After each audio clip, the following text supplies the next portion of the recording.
बिस्मिल्लाहिर्रहमानिर्रहीम। अस्सलाम वालेकुम नाज़रीन इकराम, मैं हूं मखदूम शहाबुद्दीन और आप देख रहे हैं मेरा फेसबुक और यूट्यूब चैनल। उम्मीद करता हूं आप सब लोग बखैर वाफियत होंगे और जहां भी होंगे अपने अहले खाना समेत खुश भी होंगे और महफूज भी। नाज़रीन इकराम, दिन चढ़ते ही इमरान रियाज खान के हवाले से एक और बहुत बड़ी खबर।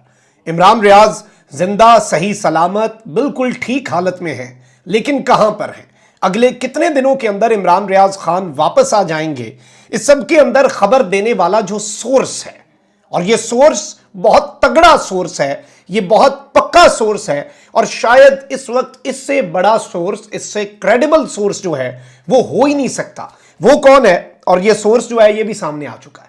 और ये खबर 5 दिन पहले हमने अपने YouTube चैनल पर ब्रेक की थी और अब चीजें जो हैं वो उसी तरफ को जा रही हैं। मैंने आपको बताया था कि इमरान रियाज मैक्सिमम 2 हफ्ते के अंदर इंशाल्लाह वापस आ जाएंगे। वो सही सलामत हैं, वो ठीक ठाक हैं। फिर उसके बाद ये खबर जो है ये सामने आई। मियां अली अशफाक जो हैं उन्होंने मेरी खबर के बाद ये तस्दीक की कि वो ठीक हैं, सही सलामत हैं। किस शहर में हैं इस चीज़ का भी हमें पता है। और इसके साथ ही साथ इमरान रियाज खान जो है वो इस सारी की सारी सूरत हाल में वो एक सिविलियन इदारे की तहवील में है, ये भी हमें पता है। हम चुप हैं, इसलिए बहुत सी डिटेल्स को हम हज़फ कर रहे हैं, पब्लिक नहीं कर रहे, क्योंकि हमारे लिए उनकी सेफ्टी और वेलबींग ज़रूरी है। उसके बाद ये खबर जो है जाहिद गिशकोरी साहब जो कि एक सहाफ़ी हैं उन्होंने कंफर्म की कल, और मियां अली अशफाक साहब ने इसकी तस्दीक कर दी कि बिल्कुल इमरान रियाज खान जो हैं वो सही हैं, अच्छी हालत में रखा गया है, ठीक हालत में रखा गया है। और जो सहाफ़ती हल्कों की बात हो रही थी, शहबाज गिल साहब ने भी इस हवाले से जिक्र किया कि उनकी बात हुई है और उन्हें यह कंफर्म किया गया है कि इस सारी की सारी सिचुएशन में इमरान रियाज खान जो है वो सही सलामत है। अब जो खबर आई है ये उसी जानिब इशारा है, क्योंकि मैंने तकरीबन 5-6 दिन पहले जो खबर अपने YouTube चैनल पर आपको दी थी उसमें मैंने 2 जिक्र किए थे। मैंने कहा था एक तो सहाफ़ती सोर्सेज बता रहे हैं मेरे, दूसरा हुकूमती सोर्सेज जो हैं वो भी कंफर्म कर रहे हैं हुकूमत के अंदर कौन है। और अब हुकूमत के जो सोर्स है उसका नाम सामने आ चुका है, उस पर भी हम बात कर लेते हैं। इमरान रियाज खान साहब के हवाले से भी, इमरान खान साहब जो हैं उनके लिए भी आज का दिन बड़ा मुश्किल होने जा रहा है। एज यूजुअल खान साहब को आदत है, क्या इमरान खान को इससे कोई फर्क पड़ेगा? बिल्कुल भी नहीं। कल इमरान खान साहब ने एक बड़ा अहम तरीन खिताब किया। कुछ पहले पॉलिटिकल 4-5 बड़ी खबरें ले लें आज के दिन में क्या कुछ होना है। आपको ये पता होना चाहिए कि कल इमरान खान साहब को तोशाखाना केस में आज सुबह अदालत पेश होने का हुक्म दिया गया था, और तहाइफ से वसूल की गई रकूम जो है उन्हें असासों में ना दिखाने के केस में इमरान खान साहब को तलबी का नोटिस जारी किया गया था, जिसमें कहा गया था कि चेयरमैन तहरीक इंसाफ आज सुबह 8:30 बजे पेश हो। बताया गया है कि तोशाखाना फौजदारी केस में पेशी का नोटिस जो है वो एडिशनल डिस्ट्रिक्ट एंड सेशन जज की जानिब से जारी किया गया। और इस सब के अंदर एक और बड़ी खबर भी मैं आपके सामने रख देता हूं कि एक जानिब तो पीटीआई के अंदर अभी भी टूट फूट चोक करवाने की कोशिश की जा रही है। बड़ी मछलियां जितनी जानी थी वो चली गई, जो डट गए वो डट गए। अब वो एक बहुत बड़ा प्रेशर जो है उसे सस्टेन कर लिया, जब आपने इतना बड़ा आपने मामलात बर्दाश्त कर लिया, अब जो इस भट्टी में से जल के कुंदन बन गए इमरान खान की नजरों में वो तो अब आगे निकल गए हैं। वो इन सारे प्रेशर बिल्डिंग टैक्टिक्स से बहुत आगे निकल चुके हैं, उन्होंने बर्दाश्त कर लिया। अब तो हो गया जो होना था, अब क्या करेंगे, इसके बाद क्या करेंगे? मैं हमेशा ये बात करता हूं, वैसे मैं ना साफियों के लिए भी ये बात करता हूं कि देखिए एक साफी की नजर में शायद गिरफ्तार होने का डर हो, किसी साफी की नजर में मार खाने का डर हो, किसी साफी की नजर में गुमशुदा हो जाने का डर हो। आपने कर लिया, आपने पकड़ भी लिया, आपने मारा भी उसे, आपने उसकी तजलील भी कर दी, आपने उसे गुमशुदा भी कर दिया। What next? उसका तो ये डर निकल गया, उसका तो आपने झांका खोल दिया। अब नेक्स्ट आप क्या करेंगे? ये वो चीज़ जो समझने वाले हैं खुदारा वो ये समझें और मुल्क पे रहम करें, और मुल्क के साथ जो मामलात हो रहे हैं इस वक्त पाकिस्तान के अंदर उन मामलात का सद्देबाब करें। लेकिन ऐसा होता नहीं है, किसी को अपने वक्त पे समझ नहीं आती। हर किसी को लगता है कि पिछले ने ये गलतियां कर दी थी, मुझे देखना मैं क्या करता हूं। और ये दुनिया का एक असूल है, no one learns from the history. कोई तारीख से सबक सीखने को तैयार नहीं होता।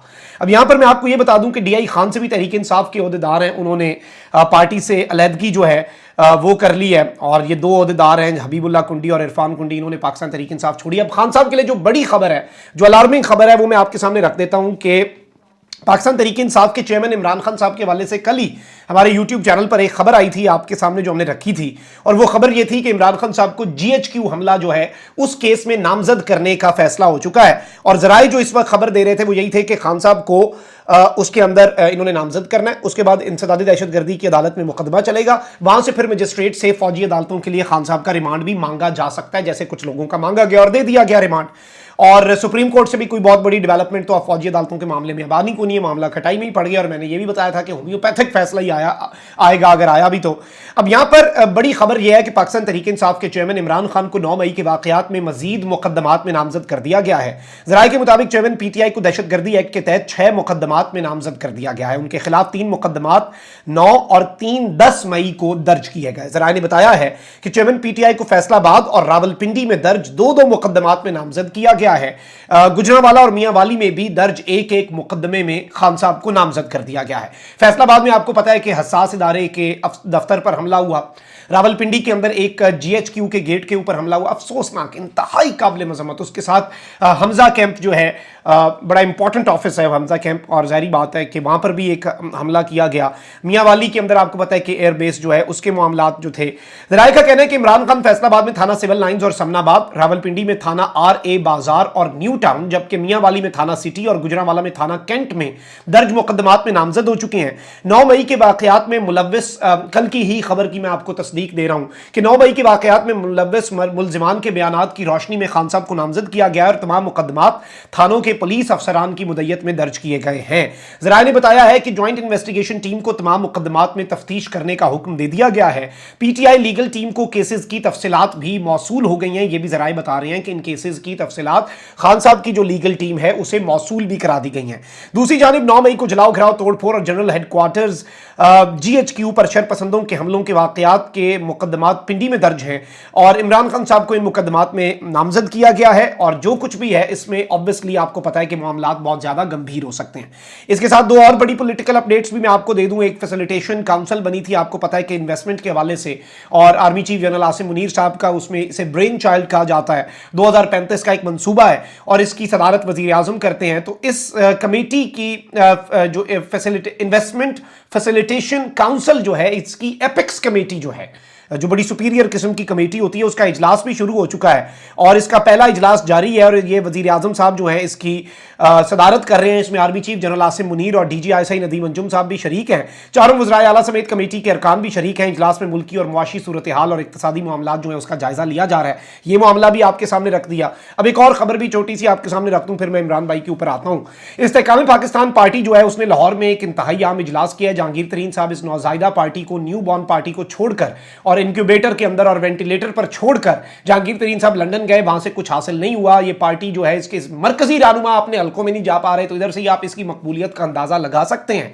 इस्तेहकाम पाकिस्तान पार्टी का लाहौर में एक अहम इजलास हुआ है जिसकी सदारत पैट्रन इन चीफ जहांगीर तरीन और इस पार्टी के सदर अलीम खान साहब ने की है। इस इजलास के अंदर अहम रहनुमाओं ने शिरकत की। इजलास के दौरान मुस्तकबिल के लाए अमल पर तबादला ख्याल किया गया और मुख्तलिफ सियासी रहनुमाओं से राब्तों की पेशरफ पर भी बात हुई। इस मौके पर पार्टी मंशूर और रजिस्ट्रेशन के हवाले से हिकमत अमली तय की गई और मुल्क भर में तंजीम साजी और मेंबर साजी पर तफसीली गुफ्तगू। अब इसकी तंजीम साजी कहीं मुतलाल चौधरी साहब वाली तंजीम साजी ना हो जाए, क्योंकि ये वो पार्टी है जिसका कारकुन कोई नहीं है। इस पार्टी का कोई नजरियाती कारकुन, कोई ऐसा वजूद नहीं है और इस पार्टी में कोई बंदा भी ऐसा नहीं है जिसका कोई अपना नजरिया हो। आप देख लें, एक बंदा उठा लें, बेशक जो भी नजरिया हो, चले मैं मान लेता हूं पीपल्स पार्टी के अंदर बहुत से लोगों के अपने अपने नजरियात, पीपल्स पार्टी का अपना नजरिया, नवाज शरीफ का अपना नजरिया। इस पार्टी में ये बेसिक जो एक एसेंस है, जो बेसिक इंग्रेडिएंट है किसी पॉलिटिकल पार्टी का, ये पार्टी तो वो भी लैक करती है। वो है कारकुन, वो है आपका नजरिया, वो है आपकी आइडियोलॉजी। ये वही बात है कि जमा थे रात मेरे घर तेरे ठुकराए हुए, एक दरगाह पे सब रामदाए दरगाह मिले। तो मतलब अब वो सारे सियासी लावारिस जिन्हें जबरदस्ती लावारिस किया गया, जिन्होंने अपने पैरों पे खुद कुल्हाड़े मार के इमरान खान की पीठ में छुरा घोंपा या प्रेशर सस्टेन नहीं कर सके, फिर उसमें भी वजूहात है। You can leave like Sheri Mazari and then you can leave party like फिरदौस आशिक अवान और Fayazul Hasan Chauhan. there are two extremes। अच्छा, ये इजलास भी हुआ है। अब जरा आ जाते हैं इमरान रियाज खान साहब के हवाले से। मैं आपको ये बता दूं कि नसीम ज़ारा साहिबा हैं, सीनियर साफ़ी हैं और ऑब्वियसली आपको पता है कि नेशनल सिक्योरिटी और इन चीज़ों के ऊपर बड़ी नज़र रखती हैं, गहरी नज़र रखती हैं। नसीम ज़ारा साहिबा जो हैं ये ऑब्वियसली गवर्नमेंट के सोर्सेज के बहुत करीब भी हैं, इन्हें गवर्नमेंट के हवाले से बड़ी इन डेप्थ डिटेल्स भी हासिल हैं।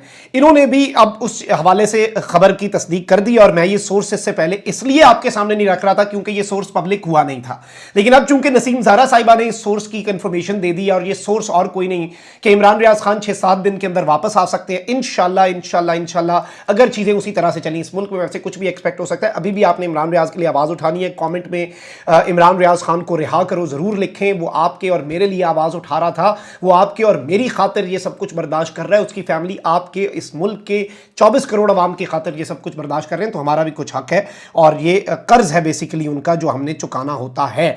लेकिन यहां पर मैं आपको ये बता दूं कि अटॉर्नी जनरल मंसूर उस्मान अवान साहब जो हैं, उनके हवाले से ये चीज़ कंफर्म हो रही है और कि उन्होंने बेसिकली कुछ सहाफ़ियों को ये कंफर्म कर दिया है, और जाहिर बात है ये सहाफ़ी गवर्नमेंट के करीब है कि इमरान रियाज खान जो कि सीनियर सहाफ़ी लापता हैं, तकरीबन 2 महीने होने वाले हैं, उन्हें आसमान खा गया, ज़मीन निकल गई। हमें इससे नहीं अब फ़र्क पड़ता, हमें सिर्फ उनका सेफ रिटर्न चाहिए। He is at a good place. अब उनके हवाले से मुझे नहीं पता कि पिछले 1.5 महीना उन्होंने कैसे गुजारा। ये इमरान भाई आएंगे, हम उनसे मिलेंगे, हमें पता चलेगा। वो बताना चाहा उन्होंने लोगों को तो वो बता देंगे, उन्होंने ना बताना चाहा तो ये उनकी चॉइस होगी। उन्होंने जब कभी बताना हुआ वो बताएंगे। एंटायरली हमारे लिए ये मैटर नहीं करता कि वो आएँ और आते साथ सब। हमारे लिए बस एक चीज़ मैटर करती है कि वो सही सलामत अपने घर आ जाए। बाकी उम्र पड़ी है, ज़िंदगी पड़ी है सब कुछ देखने के लिए, और ये इससे बड़ी खुशखबरी तो हो ही नहीं सकती कि वो ठीक हैं, वो सही सलामत हैं। और अटॉर्नी जनरल ने जब सहाफ़ियों को ये कंफर्म कर दिया है, अटॉर्नी जनरल की तरफ से कुछ अहम तरीन सहाफ़ियों को जब ये बता दिया गया है कि इमरान रियाज खान जो है उन्हें बहुत जल्द रिहा कर दिया जाएगा, या ऑब्वियसली रिहाई नहीं होगी, ये रिहा तो वो होता है ना जिसे लीगली पकड़ा गया हो, यानी रैंडम ये हो जाएगा कि उन्हें कोई घर छोड़ के चला जाएगा या फिर उन्हें कोई सरे राह किसी ऐसी जगह पर जहाँ से उन्हें कुछ मिल जाए, उन्हें वहाँ पर कुछ पकड़ा के वो कहेंगे कि भाई ये पकड़े और ये किराया आपका, चलें जी आप घर जाएं, क्योंकि ऑब्वियसली वो और तो कोई चीज़ देंगे नहीं साथ। और इसे यही किया जाएगा कि जी जैसे वापस आ जाते हैं समीम इब्राहिम साहब, ऐसे ही वापस आए। ज़्यादातर लोग जो अगवा होते हैं ना, जो लापता हो जाते हैं, जो गुमशुदा हो जाते हैं, मतीउल्लाह जान एक दिन के लिए गया था लेकिन उसे भी ऐसे ही छोड़ा था, तो बेसिकली ज़्यादातर लोग जो हैं वो इसी तरह से जाते हैं और इसी तरह से उनके मामलात जो हैं वो किए जाते हैं। तो ऑब्वियसली इमरान रियाज खान जो है उन्हें इसी तरह से होपफुली, जो मुझे समझ लग रही है, वो रिहा किया जाएगा। फिर वो किसी से रब्ता होगा उनका और फिर ऑब्वियसली उनकी फैमिली वहाँ पर पहुँचेगी इंशाल्लाह, तो उन्हें वहाँ से बाज़ वो पिक कर लेंगे या वो अपने घर आ जाएंगे और इंशाल्लाह बहुत जल्द ये कन्फर्मेशन आपके सामने आ जाएगी। अभी तक ये खबर जो है ये एक बहुत बड़ी खबर के तौर पर चीज़ जो है ये सामने आ रही है, और इसमें जो सोर्स है वो कोई आम शख्स नहीं। अटॉर्नी जनरल आपको पता है कि सबसे अहम तरीन रिप्रेजेंटेटिव होता है गवर्नमेंट का। अगर आप कानून के हिसाब से देखें, अगर आप ज़ाब्ते के हिसाब से देखें, हुकूमत को इससे बेहतर कोई रिप्रेजेंट कर ही नहीं सकता, इससे ज़्यादा वेल अवेयर बंदा हो ही नहीं सकता कोई मामलात को लेके, हुकूमत के मामलात को, कानून के, दीगर चीज़ों के। And if he is confirming it और उन्हें इसका सोर्स बताया जा रहा है, तो obviously he knows where he is, obviously he knows के वो किन के पास हैं जो उन्हें 6-7 दिन में छोड़ देंगे। तो अटॉर्नी जनरल साहब से भी वैसे पूछना तो चाहिए कि कहाँ पे थे, और लेकिन चलें ये भी नहीं पूछेंगे हम सिर्फ यही करेंगे कि इस सारी की सारी सूरत हाल में मैं आपको ये बता दूं कि अच्छी चीज़ ये है कि ये सारे मामलात इस वक्त सामने आ चुके हैं। अल्लाह ताला से दुआ करनी चाहिए कि वो जल्द अज जल्द वापस आएँ। अपना बहुत ख्याल रखें। अल्लाह निगहबान। पाकिस्तान जिंदाबाद।